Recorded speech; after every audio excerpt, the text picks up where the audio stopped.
നമസ്കാരം. ഇന്നത്തെ D focus തുടങ്ങുന്നു. ആവേശത്തിമർപ്പിൽ പുതിയൊരു അധ്യയന വർഷം കൂടി തുടങ്ങുമ്പോൾ പൊതുവിദ്യാഭ്യാസ സംരക്ഷണത്തിന് ഈ സർക്കാർ തുടങ്ങിവെച്ച പ്രവർത്തനങ്ങൾ ശരിയായ ദിശയിലാണോ? ഡി ഫോക്കസ് പരിശോധിക്കുന്നുവെന്ന് അതിഥികളായി KSTയുടെ സംസ്ഥാന പ്രസിഡന്റ് KG ഹരികുമാർ പത്തനംതിട്ടയിൽ നിന്നും വിദ്യാഭ്യാസ പ്രവർത്തകൻ ഷാജർ ഖാൻ തിരുവനന്തപുരത്ത് നിന്നും ചർച്ചയിൽ പങ്കെടുക്കും. ആദ്യം ഇതുമായി ബന്ധപ്പെട്ട റിപ്പോർട്ടിലേക്ക്.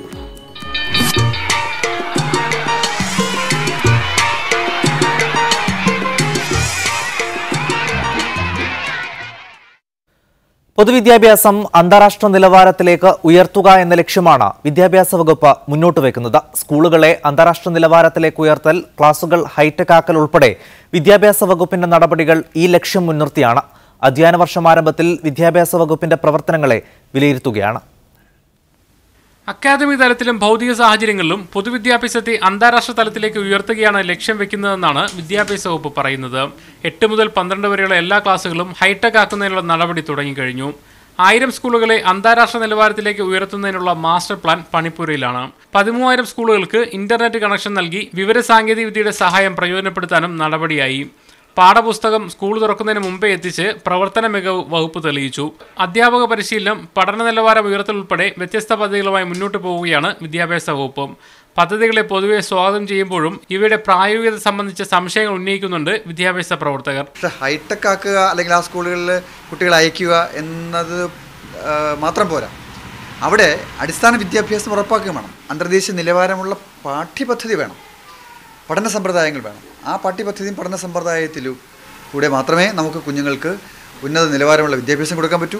വിദ്യാഭ്യാസ വകുപ്പിലെ പദ്ധതി നടത്തിപ്പിലെ വീഴ്ചയും അഴിമതിയും തടയാൻ എഡ്യു വിജിൽ പരിപാടിക്കും വകുപ്പ് തുടക്കമിട്ടിട്ടുണ്ട്. ആവിഷ്കരിച്ച പദ്ധതികൾ പ്രായോഗിക തലത്തിൽ നടപ്പാക്കുന്നതാണ് വകുപ്പ് നേരിടുന്ന വെല്ലുവിളിയും. മീഡിയ 1 തിരുവനന്തപുരം.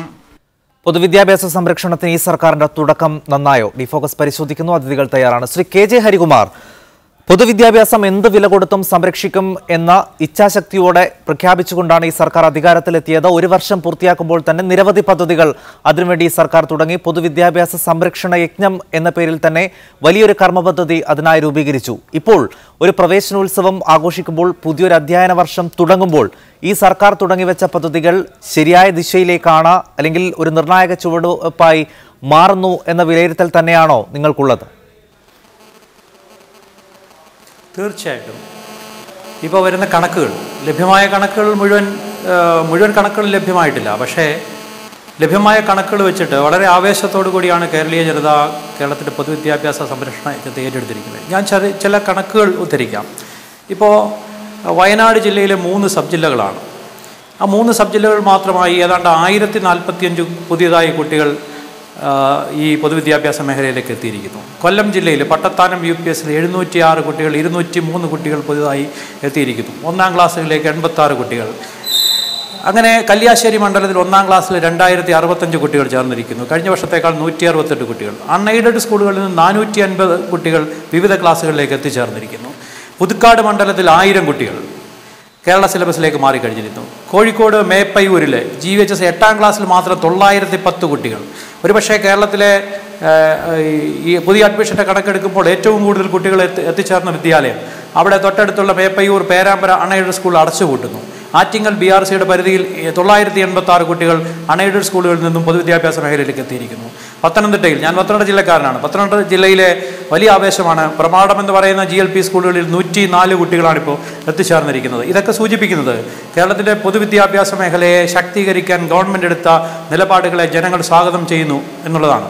അതുമാത്രമല്ല, കേവലമായി സ്കൂളുകളിൽ പോയി വിദ്യാഭ്യാസം നേടുന്നതിനപ്പുറത്തേക്ക് കേരളത്തിൻ്റെ പൊതുവിദ്യാഭ്യാസ മണ്ഡലത്തിന് ഒരു വലിയ പ്രത്യേകത കൂടി പറയാനുണ്ട്. കേരളത്തിൻ്റെ മതേതരത്വ കാഴ്ചപ്പാടുകളെ സംരക്ഷിക്കുന്നതിൽ കേരളത്തിൻ്റെ പൊതുവിദ്യാഭ്യാസ മേഖല നിലനിന്ന് കാണണമെന്ന് കേരളത്തിലെ ജനങ്ങൾ ആഗ്രഹിക്കുന്നുള്ളതിൻ്റെ വലിയ ദൃഷ്ടാന്തമാണ് ആവേശകരമായ ഈ പൊതുവിദ്യാഭ്യാസ മേഖലയിലേക്കുള്ള തിരിച്ചുവരവ് എന്ന് പറയുന്നത്. ഇതിൽ ഗവൺമെൻറ് എടുത്ത കർമ്മപരിപാടികൾ വളരെ ശക്തമായി തന്നെ മുമ്പോട്ട് പോകുന്നുണ്ട്.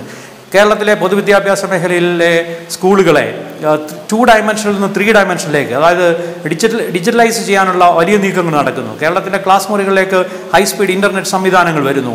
അങ്ങനെ വരുമ്പോൾ അതിനെ സ്വീകരിക്കുവാനും അറിവുകളെ വിഷ്വലൈസ് ചെയ്യാനും വേണ്ടി ലാപ്ടോപ്പുകളും ഡെസ്ക്ടോപ്പുകളും അടക്കം സ്വീകരിക്കുന്നു. ഡിജിറ്റൽ സ്ക്രീനുകൾ, അതുപോലെ തന്നെ LCD പ്രൊജക്ടർ അടക്കം കേരളത്തിൻ്റെ പൊതുവിദ്യാഭ്യാസ മേഖലയിലേക്ക് സ്കൂളുകൾ കൊടുത്തുകൊണ്ട് അറിവ് സമ്പാദിക്കുവാൻ, അറിവ് വളർത്തുവാൻ കുട്ടികളെ സഹായിക്കുന്ന രീതിയിലേക്ക് കേരളത്തിൻ്റെ വിദ്യാഭ്യാസ മേഖല മാറുന്നു. പിന്നെ അന്തർദേശീയ നിലവാരത്തിലേക്ക് ഉയർത്തുക എന്ന് പറഞ്ഞാൽ കേവലമായി വലിയ ബഹുനില കെട്ടിടങ്ങൾ പണിതു വരുത്തുന്നതിന് അപ്പുറത്തേക്ക് ഒരു വികസിത രാജ്യത്തിൽ ഒരു നിശ്ചിത വയസ്സിൽ ഒരു കുട്ടി ആർജിച്ച കഴിവ് അല്ലെങ്കിൽ അറിവ് എന്ന് പറയുന്ന തലത്തിലേക്ക് കേരളത്തിലെ ഓരോ ക്ലാസ് മുറികളിലെയും കുട്ടികളെ ആ തലത്തിലേക്ക് ഉയർത്തുമ്പോഴാണ് അതിനെ അന്തർദേശീയ നിലവാരം എന്ന് പറയുന്നത്.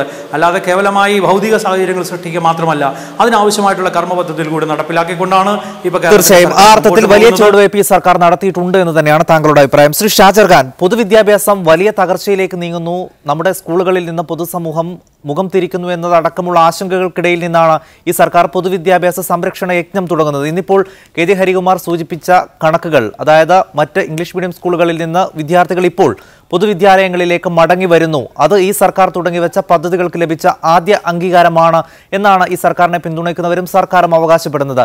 ആ അർത്ഥത്തിൽ ഈ സർക്കാർ തുടങ്ങിവെച്ച പദ്ധതികളെ താങ്കൾ എങ്ങനെയാണ് കാണുന്നത്? അല്ല, പൊതുവിദ്യാഭ്യാസം ശക്തിപ്പെടുത്തണം. നമ്മുടെ മുഴുവൻ കുട്ടികളും പൊതുവിദ്യാലയങ്ങളിലേക്ക് വരണം. അതിനാവശ്യമായ സംവിധാനങ്ങൾ ഒരുക്കണം, അതിൽ തർക്കമില്ല. അതിനാവശ്യമായ ഓരോ വർഷവും ഈ പൊതുവിദ്യാലയങ്ങളിലേക്കുള്ള കുട്ടികളുടെ എണ്ണം വർദ്ധിപ്പിക്കാൻ ആവശ്യമായ കാര്യങ്ങൾ ചെയ്യണമല്ലോ. അപ്പോൾ അതുകൊണ്ട് ആ അർത്ഥത്തിൽ നമ്മളതിനെ സ്വാഗതം ചെയ്യേണ്ട കാര്യമാണ്. അപ്പോൾ അതുകൊണ്ട് ഇതിൻ്റെ വിമർശനാത്മകമായ വശങ്ങൾ പറയുമ്പോൾ അത് നെഗറ്റീവാണെന്ന് വിചാരിക്കരുത്. പക്ഷേ നമ്മളിതൊക്കെ പറയുമ്പോൾ ഇതൊക്കെ ഒരു പുറമോടിയിലുള്ള കാര്യങ്ങൾ മാത്രമായിട്ടാണ് ഞങ്ങൾക്ക് അനുഭവപ്പെടുന്നത്. കാരണം നമ്മളിതിൻ്റെ അടിസ്ഥാനങ്ങളിലേക്ക് കൂടി ഇറങ്ങിച്ചെല്ലണം. കാരണം പഠന സമ്പ്രദായങ്ങളിൽ മാറ്റം വന്നിട്ടില്ല, പാഠപുസ്തകങ്ങളുടെ ഉള്ളടക്കത്തിൽ മാറ്റം വന്നിട്ടില്ല, അക്കാദമികമായ അന്തരീക്ഷത്തിലോ അക്കാദമികമായ നിലവാരത്തിലോ മാറ്റം വന്നിട്ടില്ല. ഈ പൊതുവിദ്യാലയങ്ങളിൽ ഒരു കാലത്ത് ലോകത്തിന് മുഴുവൻ മാതൃകയായിരുന്ന ഒരു പൊതുവിദ്യാഭ്യാസ സമ്പ്രദായത്തെ തകർത്ത അതിൻ്റെ ഉത്തരവാദിത്വം വഹിക്കുന്ന ആളുകളാണ് ഇപ്പോൾ അധികാരത്തിരിക്കുന്നത്.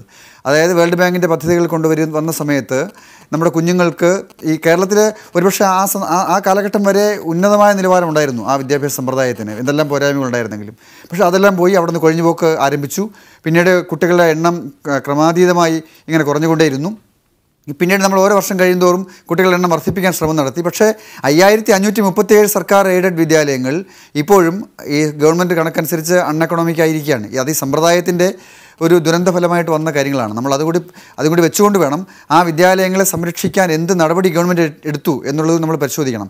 ഇപ്പോൾ 1000 വിദ്യാലയങ്ങൾ, ആകെ 12400 സ്കൂളുകളിൽ 1000 വിദ്യാലയങ്ങളെ അന്തർദേശീയ നിലവാരത്തിലേക്ക് ഉയർത്തുമെന്നാണ് പറയുന്നത്. ഹൈടെക് ആക്കി മാറ്റും, സ്മാർട്ടാക്കി മാറ്റും എന്നാണ് ഈ പരസ്യത്തിൽ പറയുന്നത്. ഒരു പരസ്യവാചകമായിട്ട് മാത്രമേ ഞങ്ങൾ കാണുന്നുള്ളൂ.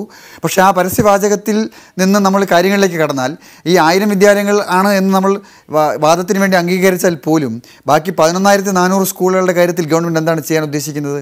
അതിൻ്റെ സാമ്പത്തിക ചുമതല ആരാണ് ഏറ്റെടുക്കാൻ പോകുന്നത്? ആ സ്കൂളുകളുടെ ഭാവി എന്താണ് ആകാൻ പോകുന്നത്? ആ സ്കൂളുകൾ അടച്ചുപൂട്ടൽ ഭീഷണി നേരിടുമ്പോൾ ആ വിദ്യാലയങ്ങളെ രക്ഷിക്കാൻ അക്കാദമികമായ ഒരു മാറ്റവും വരുത്താതെ, പഠന സമ്പ്രദായത്തിലും നിലവാരത്തിലും മാറ്റം വരുത്താതെ, സ്വകാര്യ വിദ്യാലയങ്ങളിലേക്ക് കുട്ടികളെ അയക്കേണ്ടുന്ന ഒരു സാഹചര്യത്തിലേക്ക് രക്ഷിതാക്കളെ തള്ളിവിടുന്ന ആ പഠന സമ്പ്രദായം, വികലമായ പഠന സമ്പ്രദായം മാറ്റം വരുത്താതെ നമ്മൾ പുറമേക്ക് കുട്ടികൾക്ക് ലഡു കൊടുക്കുന്നു, ആർഭാടങ്ങൾ കാണിക്കുന്നു, അവിടെ വലിയ പ്രചാരണ ഘോഷങ്ങൾ നടക്കുന്നു, വളരെ വർണ്ണാഭമായ ഒരുപാട് കാര്യങ്ങൾ പുറമേക്ക് ചെയ്യുന്നു എന്നതുകൊണ്ട് മാത്രം എന്താണ് കാര്യം? അതുപോരല്ലോ. നമ്മളതിൻ്റെ ആഴങ്ങളിലേക്ക് ഒരു പ്രശ്നത്തിൻ്റെ മർമ്മത്തിലേക്ക് ഇറങ്ങിച്ചെന്ന് അതിൻ്റെ കാര്യകാരണങ്ങൾ മനസ്സിലാക്കി അവിടെ പരിഹാരം ഉണ്ടാക്കേണ്ടേ. നമ്മൾ തൊലിപ്പുറമേയുള്ള ചികിത്സ കൊണ്ട് അതാണ് ശ്രീ KJ ഹരികുമാർ, ആഴങ്ങളിലേക്ക് ഇറങ്ങിച്ചെന്നുകൊണ്ടുള്ള ഒരു പ്രവർത്തന പദ്ധതിയാണോ ഈ സർക്കാർ നടത്തിയിട്ടുള്ളത്? ഭൗതികമായ ചില ഇടപെടലുകൾ നടത്തിയിട്ടുണ്ട്, ഭൗതിക സാഹചര്യങ്ങൾ മെച്ചപ്പെടുത്തിയിട്ടുണ്ട്, അത് അന്താരാഷ്ട്ര നിലവാരത്തിലേക്ക് എത്തിക്കുമെന്ന് പറയുന്നു. പക്ഷേ വിദ്യാഭ്യാസ സമ്പ്രദായം, പ്രധാനമായും പഠന സമ്പ്രദായത്തിൽ എന്തു മാറ്റം വരുത്തി ഈ സർക്കാർ എന്നുള്ള ചോദ്യം ചില കോണുകളിൽ നിന്ന് ഉയരുന്നുണ്ട്. ഈ ശ്രീ ഷാജർ ഖാൻ ഇന്നലെ എഴുതിയ ഒരു ലേഖനം മാതൃഭൂമിയിൽ ഞാൻ വായിച്ചു. ആ ലേഖനത്തിൽ പറഞ്ഞിട്ടുള്ള കാര്യങ്ങൾ തന്നെയാണ് അദ്ദേഹം ഇപ്പോഴും പ്രസ്താവിച്ചുകൊണ്ടിരിക്കുന്നത്. ഷാജിർ ഖാൻ എന്ന് പറയുന്ന വിദ്യാഭ്യാസ പ്രവർത്തനം എന്ത് വിദ്യാഭ്യാസ പ്രവർത്തനമാണ് കേരളത്തിൽ നടത്തുന്നതെന്ന് എനിക്കറിഞ്ഞുകൂടാ. ഇവരെ പോലെയുള്ള ചിലർ അൺഎയ്ഡഡ് വിദ്യാഭ്യാസ സ്ഥാപനങ്ങളിൽ പഠിപ്പിക്കുന്നവരുടെ നേതാക്കന്മാരായി ചാനൽ ചർച്ചയിൽ പങ്കെടുത്തത് ഞങ്ങൾ കണ്ടിട്ടുണ്ട്. ഇപ്പോൾ ഇവിടെ പഠന നിലവാരത്തിൽ നിലവാരമില്ലാത്ത പഠന നിലവാരം അന്തർദേശീയ നിലവാരത്തിലാക്കണം എന്നൊക്കെ പറഞ്ഞ് എന്തടിസ്ഥാനത്തിലാണ് ഇത്തരം ഒരു കമ്പാരിസൺ അദ്ദേഹം നടത്തുന്നത് നമുക്ക് മനസ്സിലാക്കാൻ കഴിയുന്നത്. അപ്പോൾ വരുന്ന കുറേ വാചകങ്ങളെ ഇങ്ങനെ പുറത്തേക്ക് വിടുന്ന അപ്പുറത്തേക്കല്ലാതെ എന്താണ് മാറ്റം വരുത്തേണ്ടത്, എങ്ങനെയാണ് മാറ്റം വരുത്തേണ്ടതെന്നുള്ളത് പ്രസ്താവിക്കാൻ ഇവർ കഴിയുന്നില്ല. അപ്പോൾ ഇന്നലെ ഈ ലേഖനം പുറത്തു വന്നതിൻ്റെ ഉദ്ദേശം തന്നെ എന്താ? കേരളത്തിലെ പൊതുവിദ്യാഭ്യാസ മേഖല ആകെ കുഴപ്പമാണെന്ന് വരുത്തി തീർക്കാൻ ഇന്ന് സ്കൂൾ തുറക്കുന്നതിൻ്റെ തലേ ദിവസം മാതൃഭൂമിയിൽ തന്നെ ലേഖനം പ്രസിദ്ധീകരിച്ചു. ഇതൊക്കെ സൂചിപ്പിക്കുന്നത് ചില കേരളത്തിൻ്റെ പൊതുവിദ്യാഭ്യാസം ആകെ തന്നെ കുഴപ്പമാണെന്ന് വരുത്തി തീർക്കാനുള്ള ചില ശ്രമങ്ങളുടെ ഭാഗമായിട്ടാണെന്ന് ഞങ്ങൾ മനസ്സിലാക്കുന്നത്. കേരളത്തിൻ്റെ പൊതുവിദ്യാഭ്യാസ മേഖലയിലെ വിദ്യാർത്ഥികളുടെ നിലവാരം മെച്ചപ്പെടുത്താൻ ഒരുപാട് കർമ്മ പദ്ധതികൾ കേരളത്തിൽ ഗവൺമെൻറ് നടത്തുന്നുണ്ട്. കേരളത്തിലെ പിന്നെ ഇംഗ്ലീഷ് പഠനം മെച്ചപ്പെടുത്തുവാൻ വേണ്ടി ഹലോ ഇംഗ്ലീഷ് പദ്ധതി, അതുപോലെ തന്നെ ഗണിതോത്സവം, ശാസ്ത്രോത്സവം അടക്കമുള്ള കാര്യങ്ങൾ നടത്തിക്കൊണ്ട് കേരളത്തിലെ പൊതുവിദ്യാഭ്യാസ മേഖലയിലെ കുട്ടികളുടെ അറിവ് വർദ്ധിപ്പിക്കാൻ ആവശ്യമായിട്ടുള്ള ഒട്ടേറെ സമീപനങ്ങൾ, അതുപോലെ തന്നെ ICT പരിശീലനം അടക്കം മുഴുവൻ പരിശീലനങ്ങൾ ഹൈസ്കൂൾ ക്ലാസ് വരെയുള്ള പൂർത്തിയാക്കി കഴിഞ്ഞിരിക്കുന്നു. ഈ സ്കൂൾ തുറക്കുന്നതിന് മുമ്പ് ആവശ്യമായ പാഠപുസ്തകങ്ങൾ സ്കൂളിൽ എത്തിച്ചു കഴിഞ്ഞിരിക്കുന്നു. ഞാൻ നേരത്തെ സൂചിപ്പിച്ചു, അന്തർദേശീയ നിലവാരം എന്ന് പറയുന്നത് കേവലം ഭൗതിക സാഹചര്യങ്ങളല്ല എന്ന് ഞാൻ കൃത്യമായി പറഞ്ഞു. ഒരു വികസിത രാജ്യത്തിലെ ഒരു കുട്ടി, ഇപ്പോൾ 10 വയസ്സുള്ള ഒരു കുട്ടിക്ക് എന്തെല്ലാം കഴിവുകൾ ആർജിക്കാൻ കഴിഞ്ഞിട്ടുണ്ടോ, ആ കഴിവുകളൊക്കെ കേരളത്തിലെ 10 വയസ്സുള്ള ഒരു കുട്ടി ആർജിക്കുമ്പോഴാണ് ആ കുട്ടിയുടെ നിലവാരം അന്തർദേശീയ നിലവാരത്തിലേക്ക് മാറുന്നത്. അല്ലാതെ ഹൈടെക് ക്ലാസ് റൂമുകൾ ഉണ്ടാക്കുന്നത് മാത്രമല്ല. അപ്പോൾ അതിനാവശ്യമായിട്ടുള്ള കർമ്മ പദ്ധതികളാണ് ഗവൺമെൻറ് ആവിഷ്കരിച്ച് നടപ്പിലാക്കിക്കൊണ്ടിരിക്കുന്നത്. ഇദ്ദേഹം വിദ്യാഭ്യാസ പ്രവർത്തനം എന്ന് പറഞ്ഞു നടക്കുന്ന കാലം മുതൽ അദ്ദേഹം പറയുന്ന കാര്യങ്ങളാണ് കേരളത്തിൻ്റെ പൊതുവിദ്യാഭ്യാസം ആകെ തന്നെ കുഴപ്പമാണെന്ന്. ഇത് മറ്റു ചിലർക്ക് വേണ്ടിയുള്ള കുഴലൂത്താണെന്നാണ് ഞങ്ങൾ മനസ്സിലാക്കാൻ കഴിഞ്ഞിട്ടുള്ളത്. ശ്രീ ഷാജർ ഖാൻ മറുപടി. അല്ല മാഷ് ഉത്തരം പറയേണ്ടത്, നമ്മുടെ കുഞ്ഞുങ്ങൾക്ക് എഴുത്തും വായന നിഷേധിച്ച് പാഠ്യപദ്ധതി നടപ്പിലാക്കിയിട്ട് പിന്നെ അന്തർദേശീയ നിലവാരം എന്ന് നിങ്ങൾ എന്താണ് ഉദ്ദേശിക്കുന്നത്? നിങ്ങളത് വിശദീകരിക്കണം. അന്തർദേശീയ നിലവാരം എന്ന് പറഞ്ഞാൽ ഏത് ലോകത്തിൻ്റെ ഏത് പഠന സമ്പ്രദായമാണ് നിങ്ങൾ ആവിഷ്കരിക്കാൻ ഉദ്ദേശിക്കുന്നത്? ഇവിടെ നിങ്ങൾ അന്തർദേശീയ നിലവാരം എന്ന് പറഞ്ഞാൽ DPP ആണോ, SSA ആണോ? അവരുടെ ഫണ്ട് വാങ്ങിയിട്ട് അവർ പറയുന്ന പോലെ അക്ഷരജ്ഞാനം ഇല്ലാത്ത കുഞ്ഞുങ്ങളെ സൃഷ്ടിച്ചുകൊണ്ടിരിക്കുന്ന ഒരു സമ്പ്രദായമാണല്ലോ പിന്തുടരുന്നത്. അതിന് മാറ്റം വരുത്തുന്നില്ലല്ലോ. ഇപ്പോൾ പാഠപുസ്തകത്തിൽ പോലും നേരത്തെ ഉണ്ടായിരുന്ന കണ്ടൻറ്റ് പോലും വെട്ടിക്കുറയ്ക്കാൻ ഇപ്പോഴത്തെ പുതിയ കരിക്കുലം കമ്മിറ്റി തീരുമാനിച്ചത് എന്തിൻ്റെ അടിസ്ഥാനത്തിലാണ്? നമ്മൾ പറയുന്നത് കുഞ്ഞുങ്ങൾ അന്തർദേശീയ നിലവാരത്തിലേക്ക് ഉയർത്തണമെങ്കിൽ ആ അന്തർദേശീയ നിലവാരത്തിൽ പോയിട്ട് ദേശീയ നിലവാരമോ പ്രാദേശികമായ നിലവാരമെങ്കിലും കുഞ്ഞുങ്ങൾക്ക് വരണമെങ്കിൽ അടിസ്ഥാന വിദ്യാഭ്യാസം കൊടുക്കണം. എഴുത്തും വായനയും നിരോധിച്ച ഒരു പഠന സമ്പ്രദായത്തിൻ്റെ പാഠ്യപദ്ധതിയുടെ വക്താക്കളായി ഈ സർക്കാർ നിൽക്കുന്നു എന്നതാണ് പ്രശ്നം. കേരള പാഠാവലി പോലും നിരോധിച്ച ഒരു ഗവൺമെൻറ്റാണിത്. നമുക്കറിയാം, ഒരു കാലത്ത് നമ്മളെല്ലാം പഠിച്ചു വന്നത്, നമ്മൾ അക്ഷരം പഠിച്ചു വന്നത് ആ പാഠാവലി ഉപയോഗിച്ചിട്ടാണ്. പക്ഷേ ആ പാഠാവലിയാണോ ഇപ്പോഴുള്ളത്? ആ പാഠാവലി ഇല്ലല്ലോ. എന്ന് മാത്രമല്ല, കുഞ്ഞുങ്ങളെ വ്യാകരണം പഠിപ്പിക്കുന്നുണ്ടോ? മലയാള ഭാഷ കൃത്യമായി പഠിപ്പിക്കുന്നുണ്ടോ? അങ്ങനെ പഠിച്ചു വന്ന തെറ്റ് തിരുത്താൻ കുട്ടികളെ അനുവദിക്കുന്നുണ്ടോ? ഇതൊന്നുമില്ലല്ലോ. ഇപ്പോൾ തെറ്റ് തിരുത്താതെ, വ്യാകരണം പഠിപ്പിക്കാത്ത, അടിസ്ഥാന ഭാഷയും ഗണിതവും പഠിപ്പിക്കാത്ത ഒരു പഠന സമ്പ്രദായം പുറമേക്ക് ഹൈടെക് ആക്കുന്നു എന്ന് പറയുന്നത്, ഒരു കമ്പ്യൂട്ടർ വാങ്ങിച്ചു വെച്ചാൽ ഹൈടെക് ആവില്ല. നമ്മൾ മനസ്സിലാക്കണം. കുഞ്ഞുങ്ങളെല്ലാം, നമ്മുടെ നാട്ടിലെ കുട്ടികളൊക്കെ തന്നെ മൊബൈൽ ഫോൺ ഉപയോഗിക്കുന്നവരും പലതരത്തിൽ ഒരുപക്ഷെ സാങ്കേതിക വിദ്യയിൽ നമ്മളെക്കാൾ മുന്നിൽ നിൽക്കുന്നവരുമാണ്. അതുകൊണ്ട് സ്കൂളിൽ കമ്പ്യൂട്ടർ വേണ്ട എന്നുള്ളതല്ല ഞാൻ പറഞ്ഞു വരുന്നത്. കമ്പ്യൂട്ടറും സാങ്കേതിക വിദ്യ ഉപയോഗിക്കണം. സാങ്കേതിക വിദ്യ എന്ന് പറഞ്ഞാൽ ഒരു സമ്പ്രദായത്തെ, ഒരു വൈജ്ഞാനിക വിദ്യാഭ്യാസ ക്രമത്തെ ശക്തിപ്പെടുത്തുന്നതിനുള്ള ഒരു ഉപോദ്ബലകമായി ഉപയോഗിക്കേണ്ടുന്ന ഒരു സമ്പ്രദായം മാത്രമാണ്. അതിന് സഹായകരമായ ഒരു ടൂൾ മാത്രമാണ്. അല്ലാതെ ആ ടൂൾ അല്ല വിദ്യാഭ്യാസത്തിൻ്റെ ലക്ഷ്യം. ഇത് നമ്മൾ മനസ്സിലാക്കണം. വിദ്യാഭ്യാസത്തിൻ്റെ ലക്ഷ്യം എന്താണ്? ഉയർന്ന ചിന്തയുള്ള, ഉയർന്ന വൈജ്ഞാനിക ക്ഷമതയുള്ള, ഉയർന്ന പാഠവങ്ങളുള്ള, പാഠവം എന്ന് പറഞ്ഞാൽ അക്കാഡമിക്കായിട്ടുള്ള പാഠവങ്ങളുള്ള, ബൗദ്ധിക ശേഷികളുള്ള, ചിന്താശേഷിയുള്ള, അപഗ്രഥിക്കാനുള്ള ശേഷിയുള്ള കുട്ടികളെ സൃഷ്ടിക്കുക എന്നതാണല്ലോ. ഇന്ന് അതെല്ലാം കളഞ്ഞു കുളിച്ചിരിക്കുന്നു. അതാണ് പ്രശ്നം. നമ്മുടെ പൊതുവിദ്യാഭ്യാസത്തിലൂടെ ഒരു കാലത്ത് ലോകത്തിന് മുഴുവൻ മാതൃകയായിരുന്ന ഒരു പൊതുവിദ്യാഭ്യാസ ശൃംഖല നമുക്കുണ്ടായിരുന്നു. ഇനിയും നമുക്കത് പടുത്തുയർത്താനുള്ള സംവിധാനങ്ങൾ ചെയ്യാൻ കഴിയും. പക്ഷേ അത് വരണമെങ്കിൽ കതിരിന്മേൽ വളമിടരുത്. നമുക്കിവിടെ വേണ്ടുന്നത് അടിസ്ഥാനം ഉറപ്പിക്കാൻ ആവശ്യമായ കാര്യങ്ങൾ ചെയ്യണമെന്നുള്ളതാണ്. നിങ്ങൾ നോക്കൂ, എല്ലാ പഠന റിപ്പോർട്ടുകളും ഇതിനകം വന്നിട്ടുള്ള, ഈ സമ്പ്രദായം, ഈ പുതിയ പാഠ്യപദ്ധതി പരിഷ്കാരങ്ങൾ വന്നതിന് ശേഷം വന്നിട്ടുള്ള എല്ലാ പഠന റിപ്പോർട്ടുകളും വസ്തുനിഷ്ഠമായി ചൂണ്ടിക്കാണിക്കുന്നു കുട്ടികൾ ഗണിതത്തിൽ പിന്നാക്കം പോകുന്നു, ഭാഷാപരമായ ശേഷികൾ ആർജിക്കുന്നതിൽ പിന്നാക്കം പോകുന്നു എന്ന് പറയുന്നു. അപ്പോൾ ഇതെന്തുകൊണ്ടാണ് പരിഗണിക്കാത്തത്? ഇപ്പോഴും അതിൽ മാറ്റം വരുത്തുന്നില്ല. ഇപ്പോഴും പഴയ സമ്പ്രദായത്തിലേക്ക്, DPP മോഡൽ സമ്പ്രദായത്തിലേക്ക് തിരിച്ചു പോകാൻ കരിക്കുലം കമ്മിറ്റി തീരുമാനിക്കുകയാണ്. കരിക്കുലം കമ്മിറ്റി തന്നെ ഉടച്ചു വാർത്തു. കരിക്കുലം കമ്മിറ്റിയിൽ KST നേതാക്കന്മാർ മാത്രമാണുള്ളത്. അങ്ങനെ രാഷ്ട്രീയക്കാരും ആ രാഷ്ട്രീയ ഉദ്ദേശങ്ങളോടുകൂടി പ്രവർത്തിക്കുന്നവരുമാണോ ഒരു കരിക്കുലം കമ്മിറ്റിയിൽ വരേണ്ടത്? എവിടെ അക്കാഡമിക് രംഗത്തുള്ള പ്രഗത്ഭരായിട്ടുള്ള ആളുകളാണ് ഒരു കാലത്ത് കേരളത്തിൻ്റെ പഠന സമ്പ്രദായവും പാഠ്യപദ്ധതിയും നിശ്ചയിച്ചുകൊണ്ടിരുന്നത്. ഇപ്പോൾ പിന്നെ പരീക്ഷാ സമ്പ്രദായം പോലും കുത്തഴിഞ്ഞതാക്കി മാറ്റി. വ്യക്തമാണ് ശ്രീ ഷാജൻ. സമയപരിമിതിയോടെ ഇടപെടുന്നത്. വളരെ പെട്ടെന്ന് തിരിച്ചുവരാം. ശ്രീ KJ ഹരികുമാർ, ഇവിടെ 1000 സ്കൂളുകൾ ഹൈടെക് ആക്കും എന്നാണ് സർക്കാർ പറയുന്നത്. അനുസരിച്ചുള്ള പദ്ധതിയുമായി സർക്കാർ മുന്നോട്ട് പോകുന്നത് നല്ല കാര്യം. പക്ഷേ ഇവിടെ 5537 സ്കൂൾ അധികം അനാദായകരമാണ് എന്ന് പറഞ്ഞ് നഷ്ടങ്ങളുടെ കണക്കിലാണ് ഇപ്പോഴും ഉള്ളത്. ഇത്തരം സ്കൂളുകളുടെ സംരക്ഷണം കൂടി ഈ പൊതുവിദ്യാഭ്യാസ സംരക്ഷണത്തിൻ്റെ ഗണത്തിൽപ്പെടുത്തി സർക്കാർ പരിഹരിക്കുമോ? ഈ സർക്കാർ അധികാരം എടുത്തപ്പോൾ ആദ്യഘട്ടത്തിൽ ഈ സർക്കാരിന് മുന്നിൽ വന്ന പ്രധാനപ്പെട്ട പ്രശ്നങ്ങളും ഈ അടച്ചുപൂട്ടൽ ഭീഷണി വന്ന സ്കൂളുകൾ തന്നെയായിരുന്നു. തീർച്ചയായിട്ടും കേരളത്തിലെ ഒരു അനാദായകരമെന്ന് പറഞ്ഞ് കേരളത്തിലെ ഒരു സ്കൂളുകളും പൂട്ടാൻ ഈ ഗവൺമെൻറ് തീരുമാനിക്കില്ല. അത്തരം സ്കൂളുകളിലൂടെ കുട്ടികളെ ആകർഷിച്ചുകൊണ്ട്, ഇപ്പോൾ ഞാനതിൻ്റെ ചില ഉദാഹരണങ്ങൾ അതുകൊണ്ടാണ് നിരത്തിയത്, അത്തരം സ്കൂളുകളിലടക്കം കുട്ടികളെ ആകർഷിച്ചുകൊണ്ട് ഇതിനെ അനാദായകരമെന്ന പട്ടികയിൽ നിന്ന് മാറ്റും എന്നുള്ളതാണ് തർക്കമില്ലാത്ത കാര്യമാണ്. അതുമാത്രമല്ല എയ്ഡഡ് സ്കൂളുകളെ സംബന്ധിച്ചിടത്തോളം ഇപ്പോൾ ചലഞ്ചിങ് ഫണ്ട് മാനേജ്മെൻറ്റും ഗവൺമെൻറ്റും തുല്യ പങ്കാളിത്തത്തോടു കൂടി ഭൗതിക സാഹചര്യങ്ങൾ മെച്ചപ്പെടുത്തുവാൻ വേണ്ടി 40 കോടി രൂപ ഇപ്പോൾ വകയിരുത്തിയിട്ടുണ്ട്. അപ്പോൾ കേരളത്തിലെ മുഴുവൻ വിദ്യാലയങ്ങളെയും ശാക്തീകരിക്കുക എന്നുള്ളതാണ് ലക്ഷ്യം. പിന്നെ ഇവിടെ ഷാജിർ ഖാൻ സൂചിപ്പിച്ച ഒരു കാര്യം, കേരളത്തിലെ കരിക്കുലം കമ്മിറ്റിയിൽ മുഴുവൻ KST നേതാക്കന്മാർ ആണെന്നുള്ള രീതിയിൽ അത്രയും അദ്ദേഹം സംസാരിച്ചു. അദ്ദേഹത്തിൻ്റെ അതിനെക്കുറിച്ചുള്ള അറിവില്ലായ്മയാണ്. കേരളത്തിലെ കരിക്കുലം കമ്മിറ്റിയിൽ ഏതാണ്ട് 60ഓളം പേരുണ്ട്. കേരളത്തിലെ വിദ്യാഭ്യാസ മേഖലയിലെ കരിക്കുലം കമ്മിറ്റിയിലെ പ്രൊഫസർ RV മേനോൻ, സുഗതകുമാരി അടക്കമുള്ള പ്രഗത്ഭരായിട്ടുള്ള ആൾക്കാരെ നിർത്തിക്കൊണ്ട് കേരളത്തിൻ്റെ എല്ലാ മേഖലകളിൽ നിന്നുള്ളവരെ ഉൾപ്പെടുത്തിക്കൊണ്ടാണ് കരിക്കുലം കമ്മിറ്റി പുനഃസംഘടിപ്പിച്ചിരിക്കുന്നത്. അപ്പോൾ അതിനെക്കുറിച്ച് വേണ്ടത്ര ഗ്രാഹ്യമില്ലെങ്കിൽ ഇത്തരം കാര്യങ്ങൾ ചാനൽ വന്നിരുന്ന് പറയരുതെന്നാണ് എനിക്ക് അദ്ദേഹത്തോട് സൂചിപ്പിക്കാനുള്ളത്.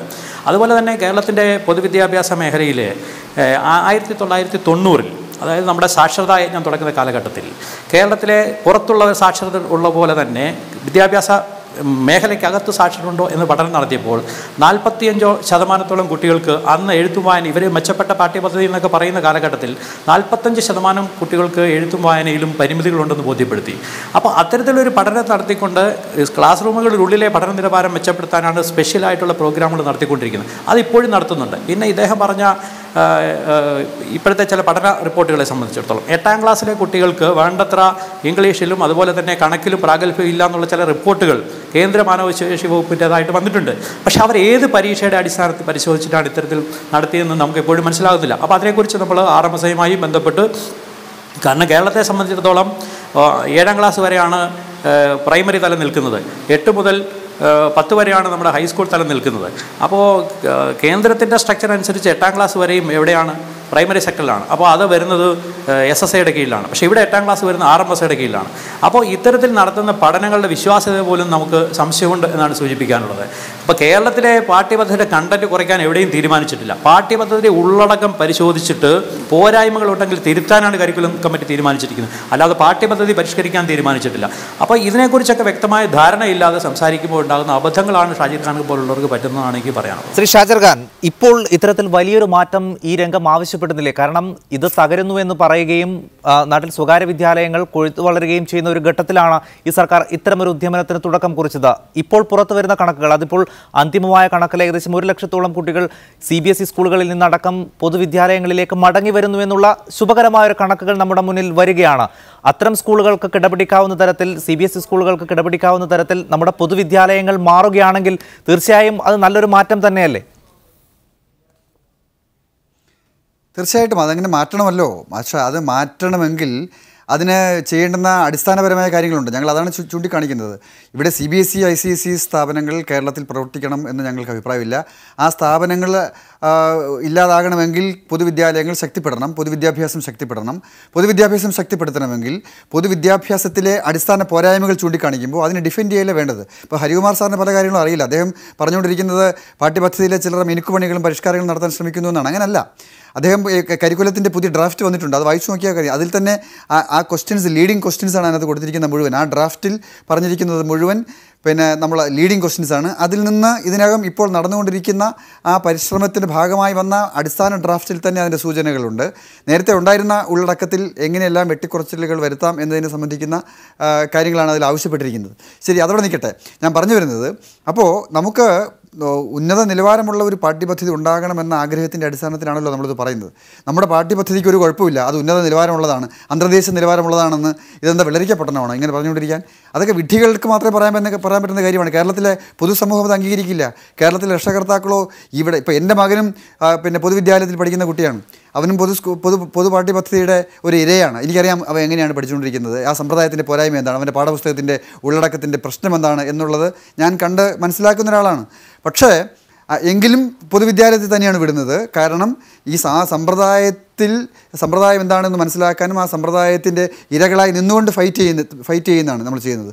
അതുകൊണ്ട് തന്നെ ഒരു മികച്ച പാഠ്യപദ്ധതി എൻ്റെ മകൻ ഉൾപ്പെടെ എല്ലാവർക്കും ഉണ്ടാകണം, എല്ലാ കുഞ്ഞുങ്ങൾക്കും കിട്ടണം എന്ന ആഗ്രഹത്തിൻ്റെ അടിസ്ഥാനത്തിലാണല്ലോ നമ്മൾ ചെയ്യുന്നത്. നമ്മളാരും ഇവിടെ സ്വകാര്യ വിദ്യാലയങ്ങളെ ശക്തിപ്പെടുത്താൻ വേണ്ടിയിട്ടല്ല നമ്മൾ പ്രവർത്തിക്കുന്നത്. അത് അദ്ദേഹത്തിൻ്റെ രാഷ്ട്രീയമായ ഒരു ദുരാരോപണം മാത്രമാണ്. അങ്ങനെ ദുരാരോപണം നടത്തുന്നതിന് പകരം ആ വിമർശനങ്ങളെ സ്വീകരിക്കുവാൻ, ആ വിമർശനങ്ങളുടെ അടിസ്ഥാനത്തിൽ അതിനകത്ത് കാമ്പും കഴമ്പും ഉണ്ടെങ്കിൽ അത് പരിഹരിക്കാനുള്ള പരിശ്രമങ്ങൾ നടത്തുന്നതിന് പകരം പദ്ധതികളുടെ വക്താക്കളായവർ മാറിയിരിക്കുന്നു. ഇപ്പോൾ തന്നെ കോടികളുടെ ഒരു പ്രോജക്റ്റാണ് നടത്തിക്കൊണ്ടിരിക്കുന്നത്. എന്താണ് ഈ കോടികൾ, എവിടെ നിന്നാണ് ഈ കോടികൾ ഒഴുക്കുന്നത്, ആരുടെയാണ് ഫണ്ട്? അപ്പോൾ ആ ഫണ്ടുകൾ വിവിധ പ്രോജക്റ്റുകളാണ്. ആ പ്രോജക്റ്റുകൾ നടപ്പിലാക്കുകയാണ്. എന്തിനാണ് വിദേശ ഫണ്ടിനെ ആശ്രയിച്ച് പൊതുവിദ്യാഭ്യാസത്തെ ശക്തിപ്പെടുത്താൻ ആഗ്രഹിക്കുന്നത്? നമ്മുടെ സംസ്ഥാന സർക്കാർ പൊതുവിദ്യാഭ്യാസത്തെ ശക്തിപ്പെടുത്തണമെങ്കിൽ പൊതുവിദ്യാലയം എന്ന് പറഞ്ഞാൽ കേരളത്തിലെ 12,400 സ്കൂളുകൾക്കും ആവശ്യമായ അടിസ്ഥാന ഭൗതിക സൗകര്യങ്ങൾ ഉറപ്പാക്കാൻ ആവശ്യമായ കാര്യങ്ങൾ ചെയ്യുമ്പോഴാണ് പൊതുവിദ്യാഭ്യാസ സംരക്ഷണം എന്ന് പറയുന്ന ഒരു പരിപാടി, യജ്ഞമായാലും ഹോമമായാലും എന്ത് പേരിട്ട് വിളിച്ചാലും അത് ശരിയാവുക. അതല്ലാതെ ഈ പറയുന്ന ഈ അനാദായകരമെന്ന പേരിൽ പ്രവർത്തിക്കുന്ന സ്കൂളുകളെ സ്വാഭാവികമായ മരണത്തിന് അവർ വിട്ടുകൊടുത്തിരിക്കുകയാണ്. അവർ പൊക്കോട്ടെ എന്ന് വിചാരിക്കുകയാണ്. പകരം ചില സ്കൂളുകൾ, ആ സ്കൂളുകളിൽ തന്നെ ഫണ്ടിങ് പൂർവ്വ വിദ്യാർത്ഥികളോ PTO കമ്മിറ്റികളോ പഞ്ചായത്തുകളോ ഫണ്ടിങ് നടത്തുന്ന സ്ഥാപനങ്ങൾ മാത്രമേ നിലനിൽക്കൂ എന്ന സാഹചര്യത്തിലേക്ക് കാര്യങ്ങൾ എത്തുകയാണ്.